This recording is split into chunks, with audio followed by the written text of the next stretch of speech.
Judul ini mungkin kedengarannya agak provokatif ya, tapi justru ini adalah inti dari obrolan kita hari ini.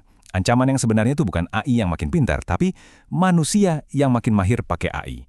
Yuk kita bedah bareng-bareng gimana pergeseran fundamental ini mengubah cara kita bekerja selamanya. Nah, ini dia pertanyaan yang mungkin bikin banyak dari kita jadi kepikiran malam-malam.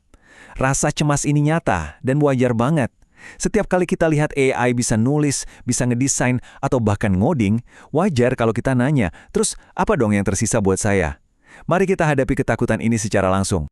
Khawatir itu wajar banget kok, karena kita ini nggak lagi ngomongin soal teknologi baru yang datang terus pergi.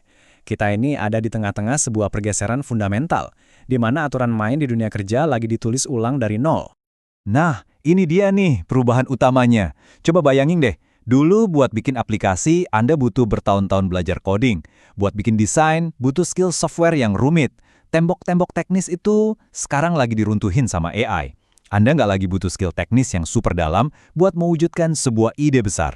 Karena tembok itu runtuh, peran kita pun jadi berubah drastis.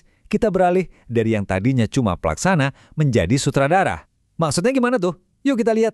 Dulu, energi kita tuh habis buat mikirin gimana cara bikinnya. Sekarang kita bisa pindahin seluruh fokus kita ke pertanyaan yang jauh-jauh lebih penting. Kenapa kita harus bikin ini, dan apa yang sebetulnya mau kita capai? AI lah yang jadi eksekutor teknis kita yang nggak kenal lelah. Pergeseran ini mengubah segalanya. Dulu, hambatan utamanya apa? Penguasaan skill teknis. Sekarang, hambatannya adalah setajam apa ide Anda. Proses kerja yang dulu lambat dan manual sekarang jadi iterasi yang super cepat. Dan yang paling krusial, fokus kita geser dari bagaimana ke mengapa. Coba deh bayangin, AI itu kayak sebuah amplifier.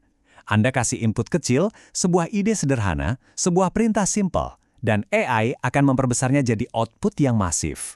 Satu orang sekarang bisa punya kekuatan setara satu tim produksi. Ini memungkinkan ide-ide brilian yang dulu mentok karena sumber daya, sekarang bisa langsung terwujud. Oke. Kalau tugas-tugas teknis udah diambil alih AI, terus apa dong yang tersisa buat kita? Jawabannya ada di sesuatu yang nggak bisa diprogram. Percikan intelektual manusia. Nah, ini pertanyaan paling krusialnya. Kalau semua orang punya akses ke alat yang sama canggihnya, apa yang bakal membedakan karya Anda dari yang lain? Apa yang bikin kontribusi Anda itu unik dan berharga? Jawabannya ada di 4 pilar ini. AI memang hebat banget meniru pola, tapi cuma manusia yang mampu melahirkan ide orisinal. AI memproses data mentah, tapi kita punya pemahaman kontekstual, kita ngerti nuansa budaya dan emosi. AI itu mengeksekusi perintah, tapi kita lah yang ngasih maksud atau intensi. Dan yang paling penting, kita yang nentuin tujuan strategis dari sebuah karya. Ini perbandingan yang paling mendasar.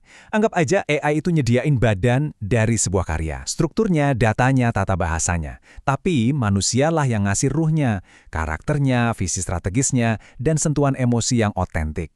Dan ini dia poin kuncinya. Kutipan ini merangkum semuanya dengan sempurna. Ancaman terbesar itu bukan AI-nya, tapi keengganan kita buat beradaptasi dan belajar memanfaatkan AI sebagai alat untuk memperkuat keunikan kita. Oke, kita udah tahu apa yang bikin kita unik. Pertanyaan selanjutnya, terus gimana cara kita beradaptasi dengan kenyataan yang baru ini? Mari kita lihat jalannya. Nah, ini beda fundamental lainnya. AI itu terkunci sama data masa lalu. Dia buta sama masa depan yang nggak pasti. Manusia, sebaliknya, beradaptasi secara organik. Kita bisa melewati ketidakpastian, pakai insting, intuisi, dan kreativitas. Kemampuan buat menghadapi sesuatu yang belum pernah ada sebelumnya. Sejarah ngasih kita pelajaran penting. Di era industri dulu, nilai kita diukur dari kekuatan fisik. Hari ini, di era AI, nilai kita diukur dari kekuatan kognitif, ide, strategi, dan kurasi.